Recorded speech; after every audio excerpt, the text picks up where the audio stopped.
Assalamualaikum warahmatullahi wabarakatuh. Kembali lagi di channel Slamet Untung. Gimana kabar kalian semua? Semoga kalian dalam keadaan sehat dan sukses selalu ya.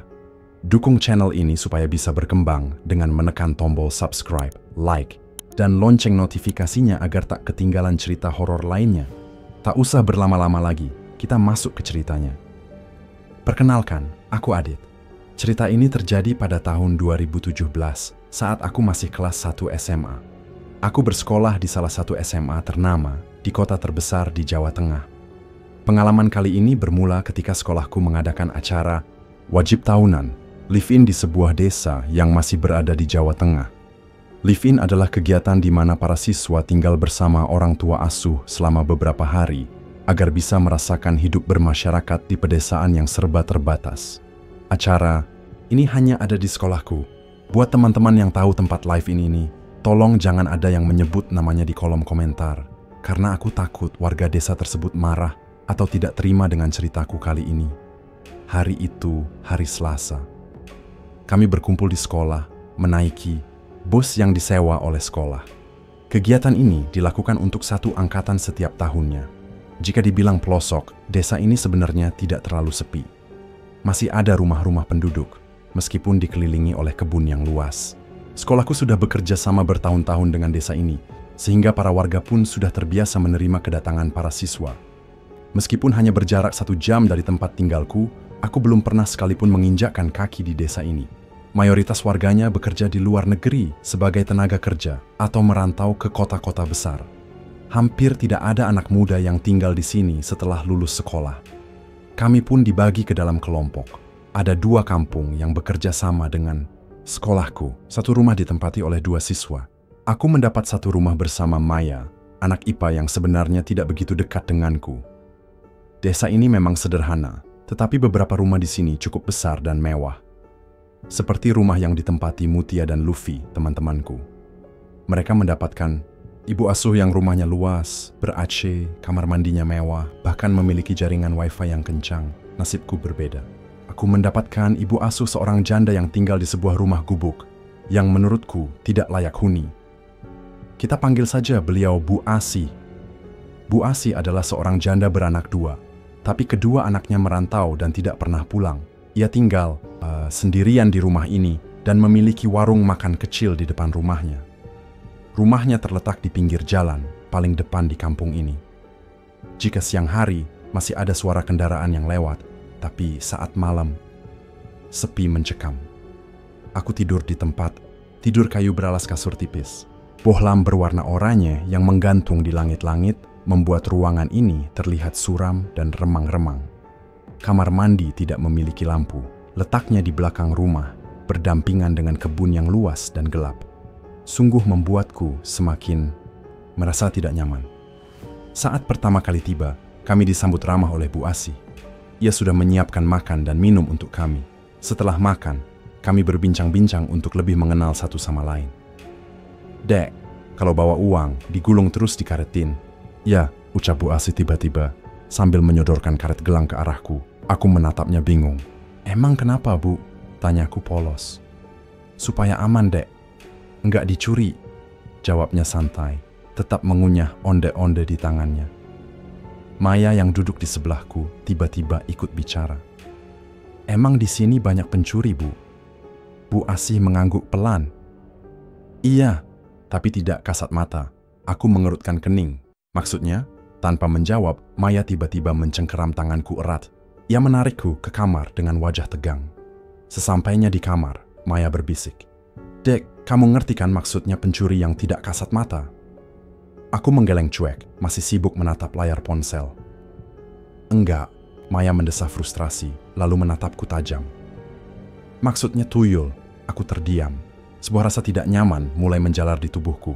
Kami berdua baru saja mendengar sesuatu yang tidak pernah kubayangkan sebelumnya. Selepas maghrib, Bu Asi kembali memanggil kami untuk makan malam. Di sela-sela makan, ia mulai bercerita dengan nada yang datar, tapi entah kenapa terdengar begitu mengerikan di telingaku. "Di kampung ini, hampir seluruh warga memiliki peliharaan," ucapnya pelan. Aku dan Maya saling berpandangan. "Peliharaan?" tanyaku ragu. Bu Asih mengangguk. Peliharaan yang dimaksud, tuyul, genderuwo, pocong, bahkan ada yang berwujud macan putih. Aku tersentak. Tapi ada juga yang tidak, lanjutnya sambil tersenyum kecil. Seperti ibu. Aku tak sanggup berkata-kata. Meskipun warga di sini rajin salat, masih banyak yang musyrik. Dek, ucapnya lagi. Suaranya terdengar lebih rendah. Ia mengaduk sendok di piringnya pelan, seperti sedang memikirkan sesuatu. Aku dan Maya hanya bisa diam, mendengarkan dengan perasaan yang tidak enak. Ada yang sangat sadis lanjutnya. Demi kedudukan, mereka rela mengorbankan istri sendiri sebagai tumbal. Aku dan Maya menegang. Namun, tiba-tiba suara Bu Asih melemah. Suara terakhirnya begitu lirih, hampir tak terdengar oleh kami. Kami berdua terbelalak. Jujur, awalnya aku tidak percaya. Masa iya ada orang yang tega melakukan hal seperti itu? Ayo, kalau sudah selesai makannya, piringnya tinggal saja. Biar ibu yang bereskan, ucap Bu Asih, mulai membereskan meja makan. Aku menelan ludah, masih terngiang cerita yang baru saja kami dengar. Ibu masih belum selesai cerita, katanya sambil tersenyum tipis. Aku dan Maya saling berpandangan lagi. Kalian duduk di depan TV dulu, lanjutnya mulai membawa piring ke dapur. Tunggu ibu bereskan ini semua. Kami mengangguk pelan, meninggalkan Bu Asih yang sibuk merapikan bekas makan kami. Kurang ajar banget ya, udah numpang malah nggak bantuin beresin, gumam Maya pelan. Aku hanya diam, pikiranku masih penuh dengan cerita Bu Asih tadi. Bu Asih tiba-tiba kembali bicara, suaranya sedikit bergetar. Kepala desa sini namanya Pak Prapto. Belum genap 40 hari istrinya meninggal, tepat di depan rumah ibu. Aku dan Maya menoleh serempak. Di depan gang kampung ini, lanjutnya pelan. Waktu itu ibu sedang menginap di rumah saudara selama 3 hari. Baru pas pulang, ibu diceritain warga. Aku menelan ludah. Meninggalnya kenapa, Bu? Tanyaku ragu. Bu Asih menarik napas panjang, lalu mulai bercerita. Siang itu, istri Pak Prapto baru pulang dari pengajian di gang sebelah. Dia berjalan sendirian di pinggir jalan. Tapi anehnya, dia ditemukan tewas terlindas truk. Padahal, saat berjalan tadi, tidak ada truk yang melintas. Tidak ada suara benturan. Tidak ada saksi yang melihat pasti bagaimana kejadian itu berlangsung. Hanya tiba-tiba, tubuhnya sudah hancur di tengah jalan. Setelah kematian istrinya, hanya butuh seminggu bagi Pak Prapto untuk terpilih menjadi kepala desa. Padahal, banyak warga yang tidak menyukainya. Entah kenapa, dia bisa menang dengan mudah. Desas-desus mulai beredar. Banyak yang percaya bahwa Pak Prapto menggunakan istrinya sebagai tumbal. Malam itu, setelah kematian istrinya, Bu Asih tidak bisa tidur. Rasa gelisah menyelimuti dirinya tanpa alasan yang jelas. Hingga tiba-tiba, tok, tok, tok. Suara ketukan pelan terdengar dari pintu depan. Bu Asih terdiam, memasang telinga. Siapa yang mengetuk pintu tengah malam begini? Tok, tok, tok. Ketukan itu kembali terdengar, kali ini disertai suara lirih, memohon. Mbak Asih, tolong aku. Jantung Bu Asih berdegup kencang. Suara itu begitu familiar. Tangan Bu Asih bergetar saat hendak membuka pintu. Tapi saat pintu terbuka, tidak ada siapapun di luar. Hening. Bu Asih menelan ludah. Ia melangkah mundur, hendak menutup pintu. Namun, tok, tok, tok. Ketukan itu terdengar lagi. Suara lirih yang sama, suara perempuan yang semakin jelas. Mbak Asih, tolong aku. Dengan napas tercekat, Bu Asih menyingkap tirai jendela, dan di sana, tepat di depan rumah, ia melihat sosok istri Pak Prapto. Wajahnya hancur, berlumuran darah, matanya kosong, mengerikan, mulutnya bergerak, seperti berusaha mengatakan sesuatu, namun hanya suara lirih yang terdengar. Bu Asih membeku, tubuhnya gemetar, kakinya terasa lemas.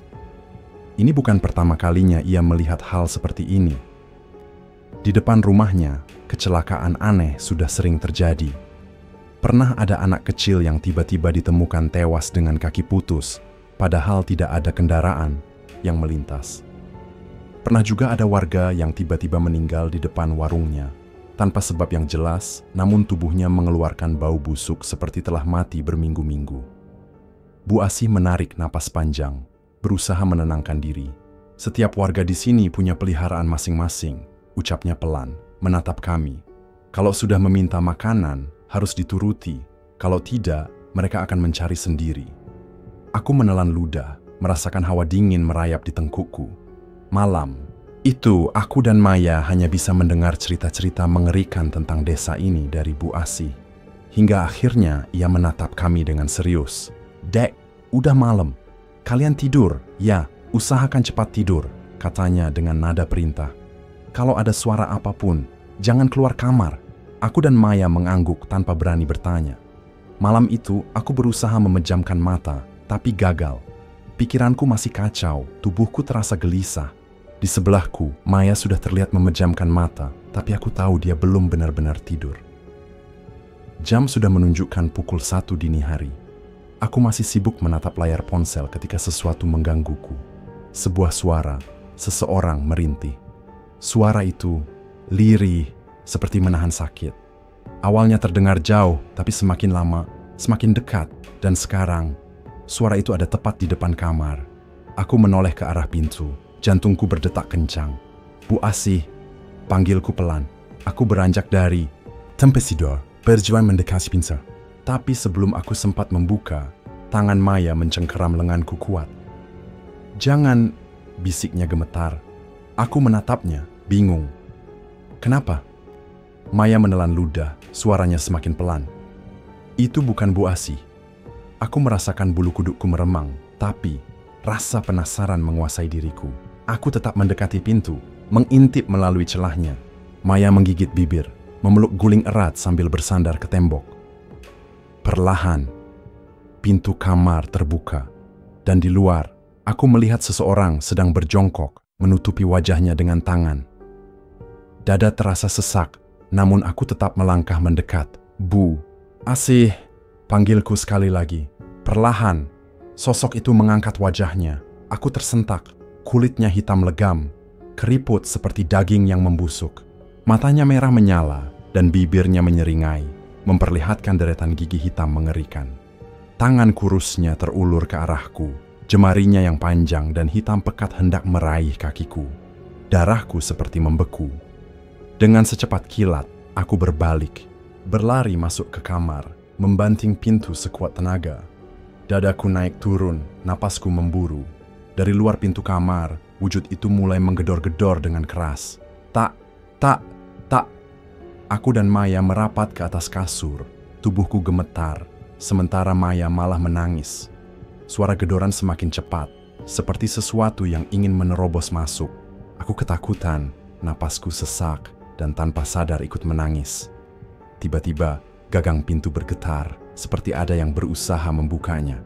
Aku dan Maya semakin ketakutan, memeluk diri sendiri dalam diam, menahan napas. Pintu kamar perlahan terbuka. Ya Allah, hampir copot jantungku. Ternyata Bu Asih. "Ada apa, Dek? Kok kalian nangis?" Tanyanya khawatir. Aku masih terisak. Maya juga tak berhenti menangis. Bu Asih mendekat, suaranya tegas. Sudah, tenang dulu. Ibu sudah usir itu. Peliharaan warga sini memang kurang ajar. Siapa yang berani-beraninya mengirim peliharaan ke rumah ini?" Suaranya penuh amarah.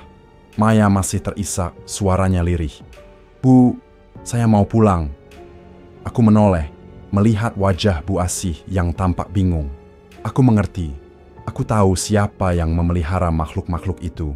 Tapi aku juga tahu, ini bukan salah Bu Asih. "Maya, kita di sini cuma 4 hari, sabar dulu ya." Ucapku berusaha menenangkan. Maya menatapku dengan wajah penuh ketakutan. "Tapi, ini baru hari pertama. Gimana kalau kita lama di sini?" Aku tidak tahu harus menjawab apa. Bu Asih menepuk pundak kami. "Udah, Dek. Kalian istirahat ya. Ibu bakal jagain kalian." Ibu tidur di depan pintu kamar. Kami pun akhirnya tertidur, terlalu lelah untuk berpikir lebih jauh. Malam itu, entah bagaimana, aku tak mendengar suara apapun lagi. Saat subuh, aku terbangun. Kuajak Maya untuk berwudu. Awalnya ia menolak, takut keluar kamar. Tapi aku paksa, dan akhirnya ia menurut. Pagi itu, ada kegiatan senam pagi dan bersih-bersih desa. Aku dan Maya harus berpisah. Maya berkumpul dengan anak-anak jurusan IPA, sementara aku bersama anak IPS. Kelompokku terdiri dari Mutia, Lutfi, Ayub, Dinar, dan Faros. Kami ditugaskan membersihkan halaman depan kantor kepala desa. Para laki-laki mencabut rumput, sementara kami yang perempuan menyiram tanaman. Setelah cukup lama bekerja, kami istirahat di teras kantor. Tadi malam aku nggak bisa tidur nyenyak, keluh Hilang, salah satu temanku. Kenapa? Tanya yang lain. Hilang menelan ludah. Setiap aku merem, aku ngerasa ada yang mijit kepalaku. Pas aku buka mata, nggak ada siapa-siapa. Aku merasakan bulu kudukku berdiri. Serem, ucap seseorang. Syukurin, hahaha, Mutia menertawakannya. Jantungku berdebar, rasanya aku ingin menceritakan pengalamanku semalam, tapi aku takut. Kamu kenapa diam aja? Tanya Faros tiba-tiba. Aku menggeleng pelan. Gak apa-apa, cuma capek. Baru saja suasana mulai mereda, tiba-tiba Dinar bersuara, membuat kami semua terdiam. Kalian tahu nggak? Semalam aku sama Rizka duduk-duduk di teras rumah Pak Dahlan. Awalnya biasa aja. Tapi, terus. Aku cium bau bunga. Aku menelan ludah. Terus aku dengar suara perempuan ketawa. Lanjut Dinar. Kami semua mulai merasa tidak nyaman. Ketawa gimana? Tanya Mutia pelan. Dinar menelan ludah. Ketawa. Melengking. Keras banget. Aku merasakan hawa dingin menyelinap di tubuhku. Dinar menghela napas berat. Aku langsung lari masuk rumah. Rizka aku tinggal. Aku pikir dia bakal nyusul aku. Tapi pas aku lihat lagi, Rizka malah pingsan. Kami semua diam mencerna cerita itu. Tapi sebelum ada yang sempat bicara, "Duk!" Sebuah benda jatuh dari atap kantor kepala desa. Kami serentak menoleh. Di tanah, sebuah kelapa tua berwarna coklat tergeletak. Awalnya kami berpikir itu hal biasa, sampai kami sadar, di sini tidak ada pohon kelapa. Hening. Tak butuh waktu lama bagi kami untuk lari secepat mungkin meninggalkan kantor kepala desa. Kami nyaris bertabrakan dengan Pak Prapto di jalan. "Loh, sudah selesai bersih-bersihnya?" tanyanya. Aku tak menjawab. Aku hanya menatapnya dan merasakan sesuatu yang tidak nyaman. Tatapannya kepadaku aneh. Jijik, aku buru-buru menunduk, sementara Faros menjawab seadanya. "Udah Pak, kami..." Segera pergi tanpa melihat ke belakang. Ayub bergidik. "Kayaknya desa ini serem banget." "Jangan bilang gitu," Dinar mengingatkan. Kami akhirnya pulang ke rumah asuh masing-masing. Sore itu, sekitar pukul 5, suara pengumuman dari masjid menggema ke seluruh desa. Innalillahi wa inna ilaihi raji'un. Telah berpulang ke rahmatullah Bapak Parmin bin Parjo. Aku terdiam. Parmin, nama itu terdengar familiar. Aku mengingat-ingat, siapa Bapak Parmin? Lalu aku tersentak. Tukang kebun kantor kepala desa yang tadi siang masih kulihat bekerja. Aku menoleh ke Maya yang sibuk bermain ponsel di kamar. "Mei, tadi siang aku lihat Bapak Parmin. Dia masih sehat-sehat aja." Maya mengangkat bau. Aku nggak tahu orangnya yang mana. Tiba-tiba suara Bu Asih memanggil kami dari luar kamar. "Ya Bu?" Jawab kami hampir bersamaan. "Kalian di rumah aja, ya. Ibu mau melayat. Nanti kalau lapar makanan sudah ada di meja." Kami hanya mengangguk. Di luar, azan maghrib berkumandang. Aku dan Maya menunaikan salat maghrib bersama. Setelah selesai, aku melirik ke arah pintu. Bu Asih belum juga pulang. "Mei, mau makan sekarang atau nunggu Bu Asih?" tanyaku, bersandar ke dinding. Maya menyisir rambutnya, lalu menjawab santai. "Aku mau ke rumah asuh temanku ya, tapi nanti balik kok." Aku menelan ludah, matilah aku, bakal sendirian di rumah. Tapi aku berusaha bersikap tenang. Aku harus terlihat pemberani. "Ya udah, tapi jangan malam-malam, nanti Bu Asih khawatir." Pesanku sebelum Maya melangkah keluar. Saat Maya menghilang, di balik pintu, aku menarik napas dalam-dalam. "Bismillah," gumamku pelan. Aku berusaha menenangkan diri, mencoba meyakinkan diri sendiri bahwa semuanya baik-baik saja. Agar tidak merasa sepi, aku menyalakan televisi. Suaranya kubiarkan bergema di ruangan, meskipun mataku lebih fokus ke layar ponsel. Rumah Bu Asih memang terletak di pinggir jalan, Siang hari suasananya masih cukup ramai, tapi kalau sudah malam, sunyi sekali. Adzan Isya berkumandang. Aku tahu harus sholat, tapi aku tidak berani berwudu sendirian. Kamar mandi memang di dalam rumah, tapi rasanya langkah kakiku berat untuk menjauh dari televisi. Ketakutanku lebih besar dari imanku. Tiba-tiba, brak, pintu tertutup sendiri. Aku terperanjat, jantung berdegup kencang. Siapa yang menutup pintu? Dengan langkah ragu, aku bangkit dan berjalan menuju pintu. Tanganku gemetar saat meraih gagangnya. Aku membukanya perlahan, kosong. Tidak ada siapa-siapa. Aku merasa ada yang mempermainkanku. Sial. Cepat-cepat ku banting pintu dan kembali ke depan televisi. Aku baru saja melangkah. Brak! Pintu tertutup lagi. Tapi kali ini, Assalamualaikum. Sebuah suara terdengar dari balik pintu. Aku membeku. Suara itu, aku mengenalnya. Pak Prapto, untuk apa dia ke sini? Bukankah warga desa sedang berduka? Kenapa dia tidak berada di rumah duka? Aku menggigit bibir, ragu, tapi akhirnya memberanikan diri membuka pintu. Kosong. Jantungku nyaris berhenti. Lalu siapa yang tadi mengucapkan salam? Aku langsung membanteng. Pintu lebih keras dan berlari kembali ke ruang tengah. Tanganku gemetar saat kulirik jam di dinding. Pukul 8 kurang 15 menit. Maya belum pulang, Bu Asi juga belum kembali. Aku mencoba menenangkan diri dengan menaikkan volume televisi. Suaranya menggema di ruangan yang kini terasa semakin dingin. Tiba-tiba, brak, pintu terbuka sendiri. Aku membatu. Aku tidak berani menoleh, tapi perlahan, dengan segenap keberanian aku paksakan untuk melihat Bu Asi. Aku menghembuskan napas lega. Alhamdulillah. Bu Asi masuk tanpa mengucapkan sepatah kata pun. Ia menutup pintu lalu berjalan lurus menuju kamarnya. Aku mengernyit. Kenapa dia tidak menyapa? Kenapa dia tidak menanyakan Maya? Aku mencoba mengabaikan perasaan aneh yang menyelusup ke dalam dadaku. Setidaknya, sekarang aku tidak sendirian lagi. Beberapa menit berlalu, suasana hening. Lalu, aku mendengar suara tangisan, pelan, terisak-isak. Aku menegang. Itu suara Bu Asi, bukan? Aku menajamkan pendengaran. Tangisan itu terdengar begitu menyedihkan, seakan menyimpan luka yang dalam. Mungkinkah dia berduka atas meninggalnya Pak Parmin? Aku menggigit bibir, merasa iba. Ingin rasanya aku menghampiri, tapi aku ragu. Tidak sopan kalau aku ikut campur. Tangisan itu semakin jelas. Aku memperlambat volume televisi, mencoba mendengar lebih baik. HP-ku tiba-tiba bergetar. Sebuah pesan dari Maya. Cuy, aku pulang jam 10 ya. Ntar oke, aku mengetik cepat. Bu Asih udah pulang kok. Tapi dia nangis. Tidak ada balasan. Lalu, panggilan masuk dari Maya. Aku segera mengangkatnya. Din, Bu Asih udah pulang? Iya, jawabku cepat.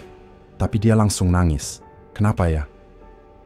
Maya diam sebentar, lalu bertanya, pelan, kamu nggak dapat SMS dari Bu Asi? Aku mengernyit. SMS? Apaan? Dia kirim SMS ke aku, coba cek. Aku buru-buru menutup telepon dan membuka pesan masuk. Dek, ibu malam ini belum tahu pulang jam berapa. Kalian istirahat dulu aja ya, nggak usah nunggu ibu. Pesan itu dikirim 5 menit yang lalu. Darahku seakan berhenti mengalir. Lalu, siapa yang tadi masuk rumah? Siapa yang ada di kamar Bu Asi? Tangisan itu masih terdengar. Tapi, tangisan itu berubah. Menjadi tawa. Tawa yang begitu melengking, mengiris telinga, membuat tubuhku kaku. Jantungku serasa copot. Aku ingin berlari. Tapi badanku membeku.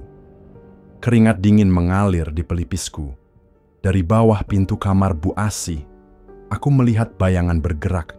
Lalu, pintu perlahan terbuka, dan dari dalam, sosok itu muncul, memperlihatkan wajahnya yang mengerikan.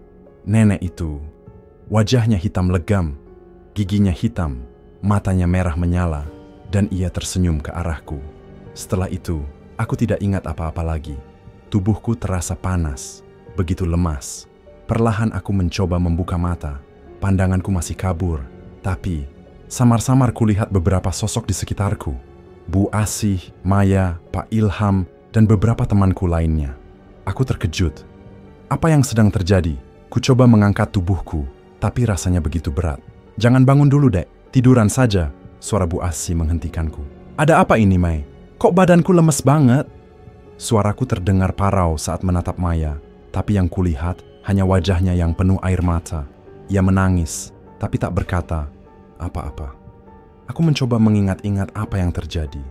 Wajah nenek itu muncul kembali dalam benakku. Pak Ilham menghela napas panjang. Karena Andien sudah sadar, sekarang kita semua bisa pulang. Biar Bu Asih dan Maya yang menemani Andien di sini. Tidak, saya ikut teman-teman saja, isak Maya. Suaranya bergetar. Ia menggenggam tangan Pak Ilham erat-erat. Sebagai teman yang baik, kamu harus menemani Andien di sini.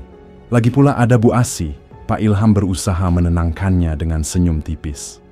Ini baru 2 hari aku di sini, tapi sudah seperti neraka. Suara Maya meninggi. Ia merogoh ponselnya. Aku telepon papa aja biar dijemput. Tangisannya semakin menjadi. Aku segera menarik tangannya, menahan ponsel itu sebelum ia sempat menghubungi siapapun. Mei, jangan egois. Suaraku sedikit lebih keras dari yang kuinginkan. Maya menatapku tajam. Kamu harus mikirin kita semua, Mei. Kita sekolah di sini. Tindakan, kamu bisa jadi masalah besar buat warga dan sekolah kita. Bu Asih meneteskan air mata, tapi Maya malah semakin marah. Cuman mereka yang dirugikan. Kalau aku mati, gimana? Kalau aku jadi tumbal, gimana? Suaranya pecah oleh emosi. Aku terdiam. Dari awal aku di sini, aku udah yakin kampung ini penuh tumbal. Semua warga di sini saling menumbalkan keluarganya. Semua mata kini tertuju pada Maya. Anak-anak Bu Asih itu bukannya merantau. Mereka mati, jadi tumbal. Aku melihat wajah Bu Asih berubah. Matanya dipenuhi amarah. Kamu jangan sok tahu dan asal bicara. Tapi Maya tidak berhenti. Aku sudah tahu semuanya. 2 anak ibu meninggal karena ditumbalkan bapaknya sendiri. Dan suami ibu meninggal karena dia gagal memberi tumbal baru. Jantungku berdegup kencang. Aku tidak percaya dengan apa yang baru saja ku dengar. Bu Asih melangkah maju. Maya, tolong pergi dari rumah ini.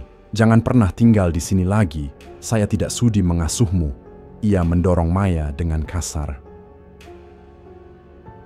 Pak Ilham buru-buru menarik Bu Asih, menahannya sebelum situasi semakin memburuk. Teman-teman yang lain membantu Maya mengemas barang-barangnya.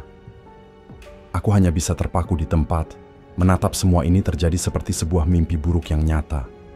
Maya berjalan ke arah pintu. Sebelum pergi, ia menatap Bu Asih dengan tatapan penuh kebencian. Saya jijik melihat ibu, seolah-olah tidak berdosa. Jangan-jangan ibu sendiri yang punya pesugihan tumbal itu. Aku melihat tangan Bu Asih mengepal. Terus fitnah saya, Maya, suaranya terdengar lebih dingin dari sebelumnya. Jangan salahkan saya kalau nanti ada sesuatu yang terjadi padamu. Ancaman itu membuatku merinding. Aku ingin menenangkan Maya, tapi aku sendiri ketakutan. Semua yang terjadi malam ini terlalu gila. Aku tak sanggup lagi. Tubuhku terasa lelah, kepalaku berat, dan akhirnya aku tertidur tanpa tahu apa yang terjadi selanjutnya. Ketika aku membuka mata keesokan harinya, aku melihat Bu Asih.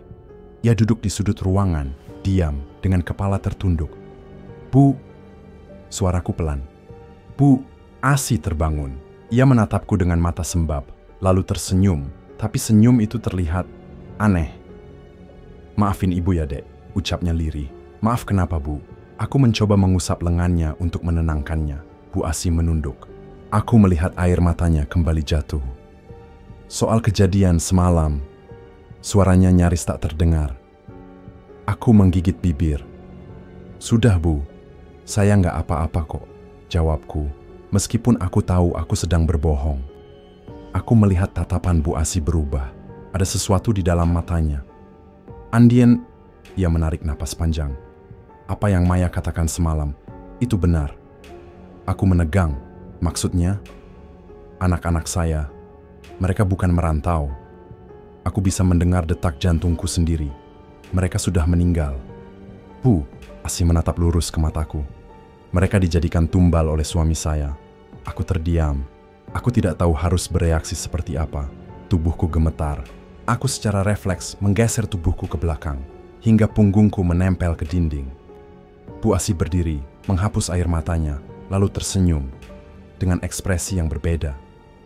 "Kamu anak baik kok. Ibu yakin kamu tidak akan macam-macam dengan ibu, kan?" Aku tak bisa menjawab. Senyumnya semakin melebar, matanya menatapku lekat-lekat. Aku merasa sesak, napasku terasa berat. Lalu, seketika, wajahnya kembali seperti Bu Asih yang biasa. "Kamu mandi sana, Dek," ucapnya sambil berjalan meninggalkanku. Aku menghembuskan napas panjang, menyadari bahwa sejak tadi aku menahan napas. Apa yang sebenarnya terjadi dengan Bu Asih? Pukul 9 pagi, semua siswa dikumpulkan untuk pembaruan, acara yang akan dilakukan selanjutnya. Aku mencari Maya, tapi tidak menemukannya. Di tengah kerumunan, aku melihat Ines, salah satu teman sekelas Maya di jurusan IPA. Aku segera menghampirinya. "Ines," suaraku sedikit terburu-buru. "Maya di mana?" Din, udah sembuh?" Suara Ines terdengar ceria. Aku mengerjapkan mata, mencoba mencerna keadaanku yang masih terasa sedikit lemas. "Kamu nggak tahu ya, Maya kemarin kesurupan dan demam. Jadi, dia dibawa pulang ke rumah," lanjut Ines dengan senyum tipis. Aku terdiam. "Seriusan?" tanyaku, nyaris berbisik. Ines mengangguk, lalu berpamitan untuk kembali ke barisannya. Aku hampir terjatuh karena terkejut dengan apa yang kudengar. Maya kesurupan, demam, dibawa pulang. Apa sebenarnya yang sedang terjadi? Apakah Bu Asih benar-benar bisa dipercaya? Apakah selama ini aku salah menilai? Hari ini hari Kamis, hari ketiga HKV di kampung ini. Begitu banyak pertanyaan dari teman-teman, tapi aku enggan bicara. Aku malas bercerita. Atau lebih tepatnya, aku takut. Takut jika Bu Asih tahu aku banyak bicara dan dia marah. Sial, malam Jumat. Aku harus tinggal berdua dengan Bu Asih, yang baru saja kusadari lebih menyeramkan dari Pak Prapto. Aku tidak mau. Aku harus pergi dari rumah itu malam ini. Akhirnya, aku, Famha, memutuskan menginap di rumah Mutia dan Lutfi. Rumah mereka nyaman, adem, dan yang terpenting, ada wifi. Setelah semua kegiatan selesai, aku berjalan bersama mereka. Mereka bercanda sepanjang jalan, tapi aku tetap diam. Entah kenapa, perasaan ini begitu tidak nyaman. Rasanya sesak. Aku takut, aku yang selanjutnya, aku takut. Maya benar, aku takut Bu Asih. Memang seseorang yang selama ini kupikirkan. Jam menunjukkan pukul 5 sore saat kami tiba di rumah Mutia. Aku langsung bergegas mandi dan mengenakan baju seadanya, baju milik Lutfi, karena ukuran kami sama. Rumah Bu Asih dan rumah Mutia cukup jauh. Kampung ini terasa aneh. Untuk sampai ke sini dari rumah Bu Asih, harus melewati kebun-kebun yang rimbun dan gelap. Tidak ada penerangan. Saat azan maghrib berkumandang, aku, Mutia, dan Lutfi menunaikan sholat berjamaah di kamar. Ponselku bergetar beberapa kali, tanda ada panggilan masuk. Aku mengabaikannya. Aku melanjutkan membaca Al-Quran, menunggu azan Isya. 2 juz telah kubaca hingga akhirnya azan Isya berkumandang. Setelah sholat, aku melanjutkan tadarus, menyelesaikan 3 juz lagi. Ketika aku selesai, kulihat layar ponselku. Beberapa panggilan tak terjawab dari Bu Asih. Juga dari teman-teman yang masih berada di kampung itu. Pesan dari Bu Asih masuk. "Dek, di mana?" Ibu khawatir. Khawatir atau takut kehilangan tumbal? Aku meletakkan ponselku tanpa membalas. Badanku terlalu lelah untuk memikirkan Bu Asih saat ini. Aku ingin tidur. Aku ingin melupakan semua yang terjadi. Tapi baru saja aku memejamkan mata, Mutia membangunkanku. Din, bangun!" Suaranya cemas. Aku mengerjap. Bu Asih sama Pak Ilham datang, sama 2 guru lain. "Mereka nyari kamu." Jantungku berdegup kencang. Aku terdiam. Napasku tercekat. Aku tidak mau kembali ke rumah itu. Aku takut. Aku menangis tanpa bisa menahannya. Bu Asih masuk ke kamar. Matanya sembab, wajahnya penuh kesedihan, seperti seorang ibu yang kehilangan anaknya. "Tolong, Nak," suaranya lirih, penuh harap. "Pulanglah. Ibu khawatir." Aku menggigit bibir. Aku tidak tahu harus percaya atau tidak. Air matanya terlihat nyata. Tapi, bukankah dia juga yang mengorbankan anak-anaknya sendiri? Aku ingin menolak. Aku ingin lari. Tapi entah kenapa, malam itu aku luluh. Aku mengikuti Bu Asih pulang. Aku, bodoh, sesampainya di rumah, Aku disambut dengan hidangan makan malam. Aku dan Bu Asih makan berdua. Walau sudah berada di sini, perasaan takut itu masih ada. Aku ingin segera pergi dari tempat ini. Din, suara Bu Asih lembut, hampir seperti bisikan. Nanti tidurnya ibu temenin, ya, biar kamu nggak takut. Aku tersenyum, kecil, enggan menjawab. Aku tahu, aku tidak bisa lari. Setelah makan, aku langsung masuk kamar. Aku benar-benar lelah, badanku sakit semua. Begitu kepala menyentuh bantal, aku langsung terlelap dan aku bermimpi. Nenek itu, dia berdiri di hadapanku. Ia tertawa, matanya menatap tajam. Aku ingin lari, tapi kemanapun aku berlari, dia ada di sana. Tawa itu menggema, membuat telingaku berdenging. Aku menutup telinga, tapi suara itu menembus ke dalam kepalaku. Aku berteriak, lalu Nishwan Stespangi. Bu Asih sudah ada di sampingku. Ia memelukku erat. Siapa yang berani mengirimkan itu ke sini? Suaranya bergetar marah. Awas saja, aku menggigil. Aku salah menilai Bu Asih. Dia benar-benar peduli padaku. Dia benar-benar mengkhawatirkanku. Dia mengompres keningku, menemaniku sepanjang malam hingga aku tertidur lagi. Subuh datang, aku bangun dengan tubuh yang lebih ringan. Badanku sudah tidak panas. Aku mengambil air wudhu, lalu salat subuh. Hari ini hari terakhirku di kampung ini. Tidak ada kegiatan. Aku hanya menghabiskan waktu dengan menonton televisi dan bermain ponsel. Sampai sebuah pesan masuk dari Maya. Malam ini puncaknya. Pertunjukanmu di situ. Awas, Bu Asih mengawasimu terus. Kamu harus berhati-hati. Jantungku mencelos. Apa maksudnya? Kamu ngomong apa sih, Mai? Aku nggak ngerti. Pesanku terkirim. Kutunggu hingga setengah jam. Tidak ada balasan. Aku menoleh keluar jendela. Bu Asih ada di warung depan, berjualan seperti biasa. Tiba-tiba, aku mendengar suara seseorang meminta tolong. Tanpa pikir panjang, aku berlari keluar. Nafasku memburu, jantungku berdegup kencang. Dan di depan rumah Bu Asih, aku melihat sesuatu yang membuat tubuhku membeku. Seorang perempuan tergeletak di jalan.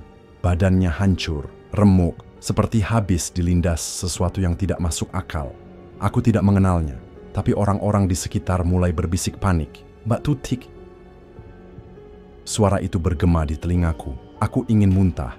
Kakiku lemas, nyaris roboh. Di tempat, Mbak Tutik?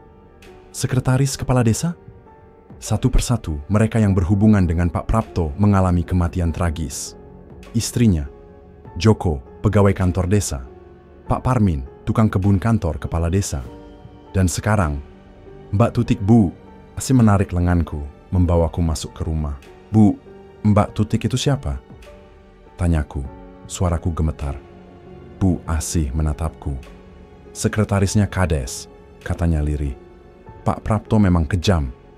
Dari luar, orang-orang masih riuh, tapi ada sesuatu yang aneh. Bu Asih mengernyit. Ibu di warung dari tadi, nggak dengar suara tabrakan sama sekali. Tapi kenapa tubuhnya bisa hancur begitu? Aku tidak bisa menjawab. Pikiranku berkecamuk.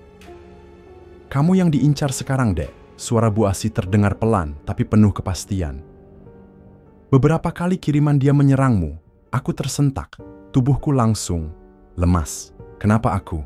Apa salahku? Aku benci Pak Prapto. Aku ingin dia mati lebih dulu sebelum dia menumbalkanku. Terus saya harus gimana, Bu? Saya takut. Suaraku pecah. Bu Asih menatapku dalam. Tenang, Nak. Ibu akan bantu.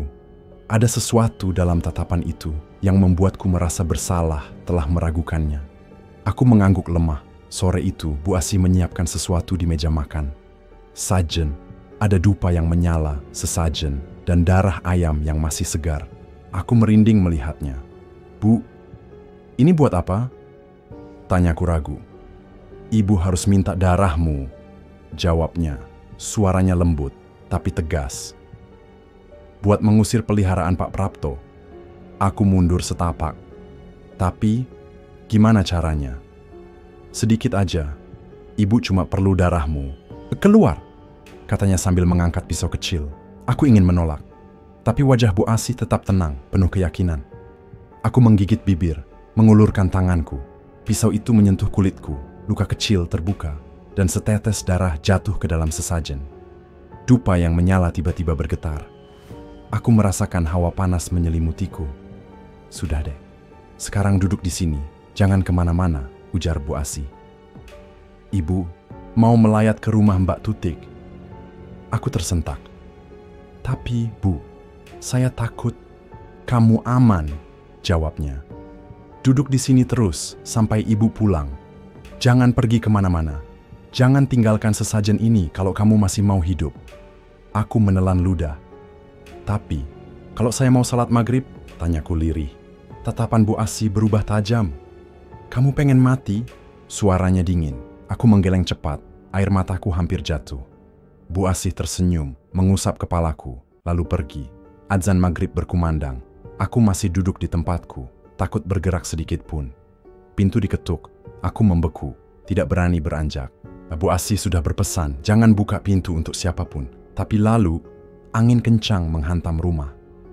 Pintu terbuka dengan sendirinya. Aku gemetar. Seseorang masuk. Nenek tua itu, aku mengenalnya. Tawa khasnya menggema di ruangan, menusuk telingaku. Tubuhku kaku, tak bisa bergerak. Jantungku berdetak kencang, keringat, dingin membasahi tengkukku. Jangan takut, nak. Suara seraknya menyusup ke telingaku. Ia semakin dekat. Tangannya yang keriput mengusap rambutku.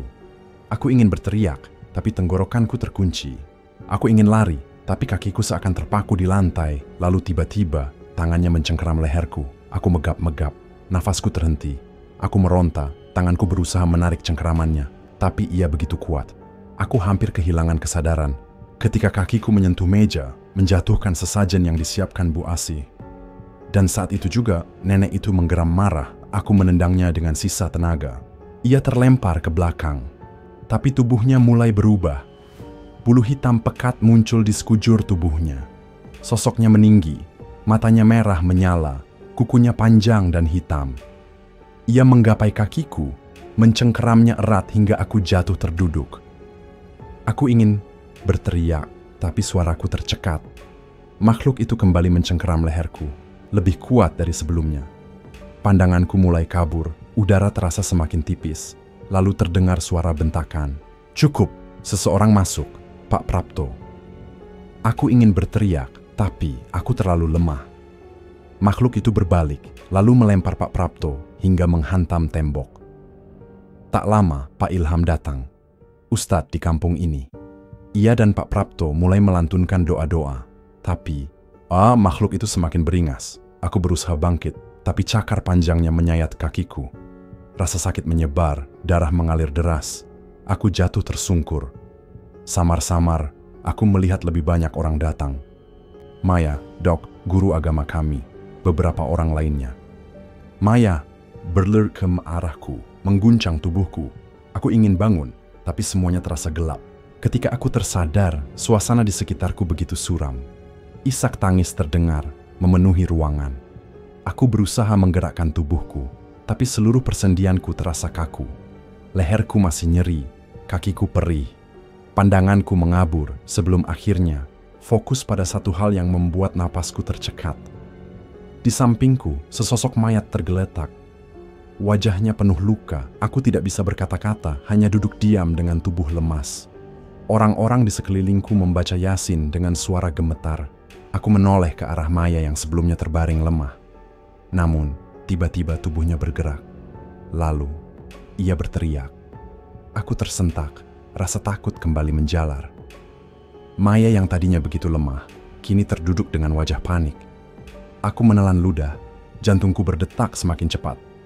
Aku ingin menjauh, tapi kakiku terasa berat. Seorang lelaki menuntunku keluar dari ruangan itu. Sementara di dalam, hanya tersisa Pak Ilham dan beberapa orang lain yang tidak kukenal. Kelelahan menguasai tubuhku. Begitu kepala menyentuh bantal, aku langsung terlelap. Dalam tidurku, aku merasakan sentuhan lembut di kaki dan leherku. Hangat, menenangkan. Aku mengerjap samar, melihat seorang wanita berjilbab yang tengah mengusap luka-lukaku dengan penuh kelembutan, namun kantuk terlalu kuat. Aku kembali tenggelam dalam kegelapan. Pagi harinya, tubuhku terasa lebih baik. Aku bangkit, menghirup udara dalam-dalam. Sekolah bukan lagi pilihan. Aku harus kembali ke kota. Maya sudah sadar. Wajahnya penuh luka, beberapa bagian ditutupi perban. Aku menghela napas panjang, ingin segera pergi dari tempat ini. Namun, sebelum kami pulang, sebuah kabar mengejutkan datang. Kalian dipanggil ke kantor Kades. Suara seseorang memberitahu kami. Aku menegang. Aku tidak mau, tidak ingin melihat wajah Pak Prapto. Semuanya berawal darinya. Aku menatap Maya, berharap ia akan menolak juga. Tapi yang kudapat hanyalah pandangan penuh kepastian. Kita ikut aja. Kamu harus tahu apa yang sebenarnya terjadi, ucapnya. Dengan berat hati, aku mengikuti langkah mereka. Di dalam kantor Kades, Pak Prapto sudah menunggu. Ada juga Pak Ilham, Pak Santo, kepala sekolah kami, dan Bu Indri, wanita yang tadi malam merawat lukaku. Aku duduk dengan gelisah, enggan menatap wajah Pak Prapto. Namun, yang tidak kuduga adalah ketika ia menundukkan kepala, lalu berkata dengan suara penuh penyesalan, "Maafkan aku." Aku membeku. Pak Prapto lalu menjelaskan segalanya.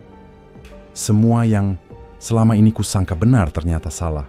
Bukan dia dalang dari semua kejadian mengerikan ini. Tidak ada satupun warga di desa ini yang memiliki peliharaan gaib. Justru, peliharaan itu milik Bu Asih. Aku merasakan tubuhku membeku, merinding hingga ke tulang belakang. Wanita tua yang menerorku selama ini adalah pemilik makhluk itu. Dan yang lebih mengerikan, rumah yang kutinggali selama ini bukan rumah biasa. Itu rumah milik sesuatu yang ia pelihara. Dari mulut Pak Prapto, kisah mengerikan tentang Bu Asih mulai terungkap. Ia bukan warga biasa. Ia pernah menjadi tenaga kerja di luar negeri. Suaminya seorang kades. Namun ketika pulang, ia membawa 2 anak hasil hubungan gelapnya. Suaminya marah besar. Ia dilarang kembali menjadi TKI. Hidupnya jatuh dalam kemiskinan. Dan di saat putus asa, ia membuat pilihan yang salah. Ia mencari pesugihan.